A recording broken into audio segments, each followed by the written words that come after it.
Oke, baik adik-adik, kita akan pembahasan ini ya, pembahasan tryout 4 skolastik.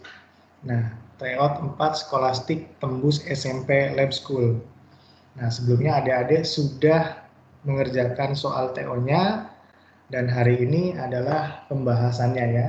Nah, di materi pemahaman membaca ini, adik-adik harus benar-benar ekstra memahami teks atau memahami bacaan. Nah, jadi ketika memahami bacaan, ketika kita membaca, kita juga harus memahami maknanya.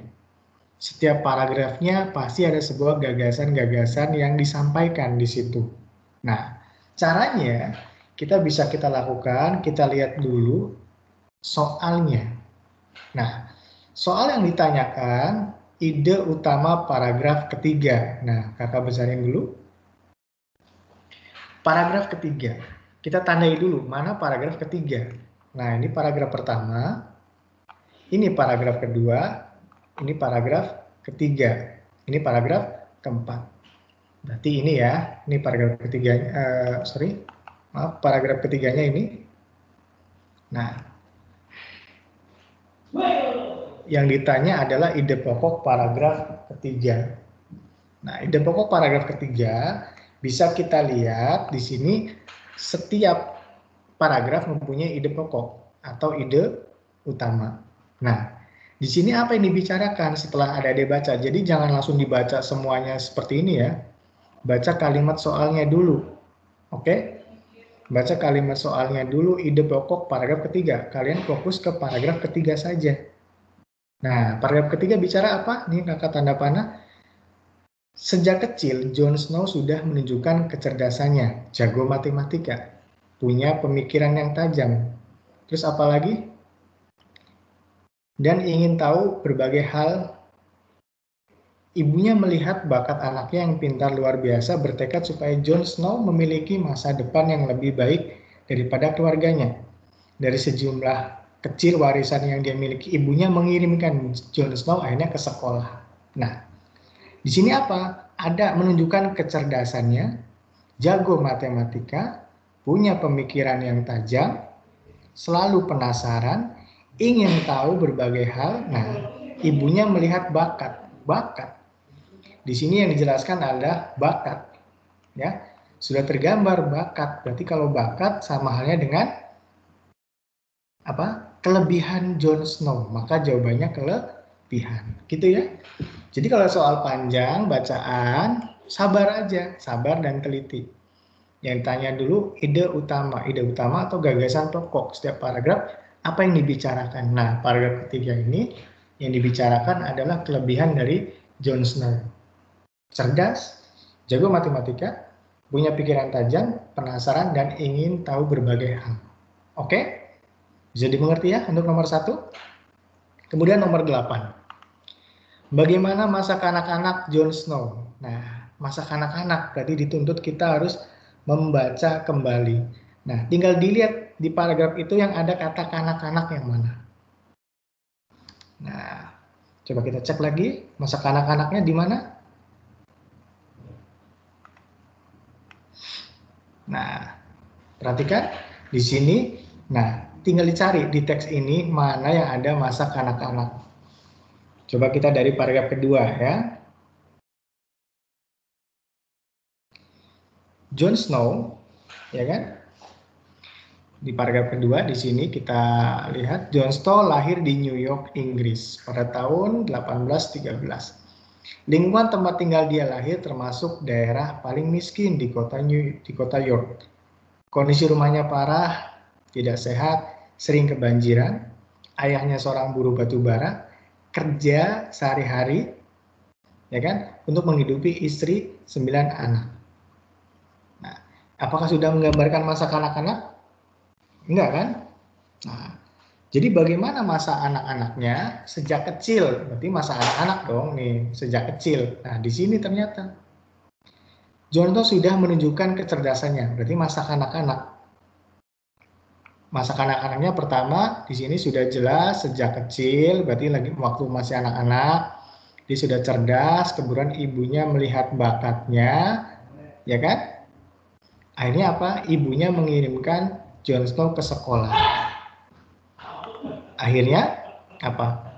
Setelah Jon Snow mengirimkan ibunya ke sekolah, berarti di situ ada dijelaskan di sini tinggal di tempat mana paling miskin di New York, sering kebanjiran, terus kondisi rumahnya parah, tidak sehat. Nah, ini berarti masa kecil dia di sini di antara dua paragraf ini. Ini ya, di antara dua paragraf ini. Jadi jelas masa kecilnya bagaimana masa kanak-kanak atau masa kecil Jon Snow adalah bravo ya, tinggal bersama orang tua yang miskin tapi memedulikan pendidikan. Ini yang saya garis bawahi. Kondisi rumahnya parah, tidak sehat, banjir, paling miskin. Ibunya mengirimkan tetap, ibunya melihat potensi anaknya, melihat kecerdasan Jon Snow, akhirnya ibunya mengirimkan Jon Snow ke sekolah. Dari mana duitnya? Miskin? Tadi kan miskin. Duitnya dari sejumlah warisan yang dia miliki dari keluarganya.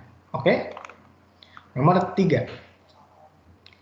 Mengapa Jon Snow dijuluki sebagai bapak epidemiologi? Nah, tinggal cari. Adik-adik cari Jon Snow, ada kata epidemiologi. Mana yang ada epidemiologi? Nah, cari teksnya di atas. Nah, mana yang ada epidemiologi? Nah, iya, nih, epidemiologi. Baru kita baca nih kalimat di atasnya. Nah, lebih kerennya lagi, metodologi yang dia pakai digunakan juga untuk mempelajari wabah, berbagai macam penyakit di berbagai macam tempat di dunia. Sekarang, dunia mengenal dia sebagai bapak epidemiologi. Yaitu apa? Yaitu ilmu yang mempelajari pola kesehatan dan penyakit serta faktor terkait di tingkat populasi. Siapa dia yang mendapat julukan bapak epidemiologi? Yaitu Jon Snow. Nah, pertanyaan nomor 3, mengapa Jon Snow dijuluki sebagai bapak epidemiologi? Nah, mana? Epidemiologi yaitu ilmu mempelajari pola kesehatan dan penyakit. Nah, kakak tandai dulu. Epidemiologi adalah ilmu yang mempelajari pola kesehatan dan penyakit serta faktor yang terkait di tingkat populasi. Nah, sudah terjawab epidemiologi itu apa? Kenapa Jon Snow disebut bapak epidemiologi? Karena dia mempelajari kesehatan dan penyakit serta faktor yang terkait tingkat populasi. Maka jawabannya, nah, yang delta kan? Nah, ia menjadi peletak dasar ilmu yang mempelajari pola kesehatan dan penyakit serta faktor yang terkait di tingkat populasi. Itu kenapa dinamakan bapak epidemiologi. Ya, bukan karena menemukan vaksin kolera, bukan. Bukan karena berasal dari keluarga miskin, ini jelas bukan. Karena ia berhasil menyembuhkan pasien kolera, bukan juga. Memang ada di teks, tapi itu bukan pengertian dari epidemiologi. Nah, memang ada di teks di sini. Ada suatu saintis yang perannya cukup besar dalam mengatasi wabah kolera di London. Berkat dedikasinya, yaitu siapa? Jon Snow, dalam merawat sejumlah pasien, pengumpulan data dari rumah ke rumah, penyelidikan dan teliti, analisis yang tajam, saintis ini berhasil mengatasi wabah kolera di London. Ya kan? Saintis itu penelitian wabah kolera di London. Lebih kerennya lagi, metodologi yang dia pakai, dia itu merujuk ke siapa? Merujuk ke dia adalah Jon Snow. Ya. Digunakan untuk mempelajari wabah berbagai penyakit di dunia. Sekarang dunia mengenal sebagai bapak epidemiologi. Nah, ini pengertian epidemiologinya di sini. Nah, jadi jelas ya. Nomor 3 jawabannya delta. Nomor 4, kita sudah tidak berkutat dengan teks Jon Snow lagi. Kita beda teks. Di sini ternyata apa? Puisi.